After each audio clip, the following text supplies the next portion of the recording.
Enfant intérieur 7. Bonjour à tous, aujourd'hui nous arrivons à la 7e leçon de la série sur l'enfant intérieur. Dans les leçons précédentes, nous avons discuté de 4 étapes: exprimer les émotions, prendre ses responsabilités, apprécier les efforts et s'engager à changer. Aujourd'hui, nous allons explorer un concept très important: utiliser notre enfant intérieur, devenir le meilleur parent pour prendre soin de notre enfant blessé, et communiquer avec nos parents externes. Ce concept est crucial, car lorsque nous nous connectons à notre enfant intérieur, il est facile de tomber dans un état d'apitoiement sur soi-même, de se sentir blessé, négligé ou non aimé.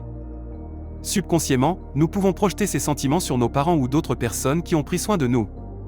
Par conséquent, l'objectif de cette leçon est d'apprendre à devenir le meilleur parent dans notre vie et à prendre la responsabilité de notre enfant intérieur. Pour y parvenir, nous devons abandonner nos attentes envers nos parents réels et nous efforcer de devenir la meilleure version de nous-mêmes intérieurement.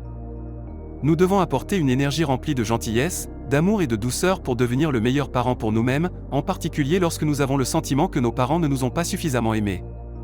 Ce processus ne consiste pas seulement à prendre soin de notre enfant intérieur, mais aussi à s'élever à un niveau supérieur pour communiquer avec nos parents externes. Cela nécessite d'aborder cette tâche avec la dimension et l'énergie les plus élevées. Maintenant, je vais vous guider à travers un exercice de méditation pour vous montrer comment communiquer avec vos parents externes tout en incarnant votre meilleur parent intérieur.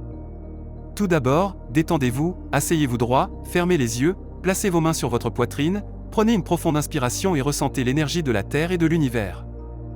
Dans cet état, connectez-vous à l'image idéale d'un parent dans votre cœur, qu'il s'agisse d'un père bienveillant ou d'une mère aimante.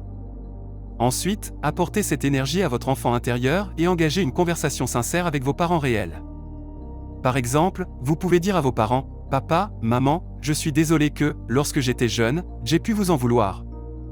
Aujourd'hui, j'ai grandi et je prends la responsabilité de mes propres besoins, apprenant à être le meilleur parent pour prendre soin de moi-même. Je suis reconnaissant pour tout ce que vous avez fait.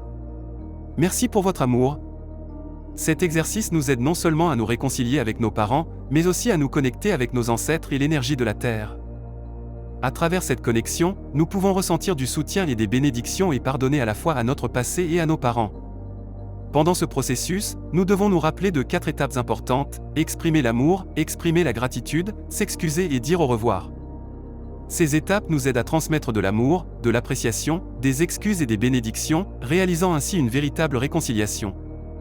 L'exercice de cette leçon est une version améliorée de la guérison de l'enfant intérieur, nous permettant non seulement de prendre soin de nous-mêmes, mais aussi de nous connecter au monde extérieur. C'est un processus continu qui nécessite une pratique quotidienne, en faisant de petits pas chaque jour. Merci à tous pour votre participation. J'ai hâte de continuer à grandir et à explorer avec vous dans les prochaines leçons. À la prochaine fois.